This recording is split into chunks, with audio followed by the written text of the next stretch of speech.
స్వామి వివేకానంద తన బాల్యం కోసం ఇలా చెప్పారు. నాది చెక్కుచెదరని జ్ఞాపకశక్తి.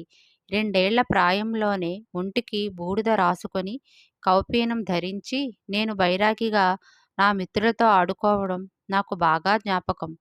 భిక్ష కోసం ఎవరైనా సాధువు ఇంటి వద్దకు వస్తే చేతికి అందిన వస్తువులన్నీ ఇచ్చేస్తానని మా అమ్మ నన్ను మేడమీద గదిలో ఉంచి తాళం వేసేది.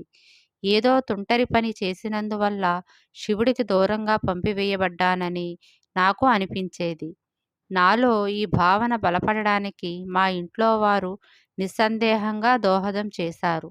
నా చిలిపితనం కాస్త శృతిమించి రాగాన పడినప్పుడు వారు శివ శివ ఎన్నో నోములు, వ్రతాలు అయినప్పటికీ ఒక మంచివాణ్ణి పంపడానికి బదులుగా శివుడు తన భూతగణాల్లో ఒకదాన్ని మనకు పంపించాడు అని వాపోయేవారు.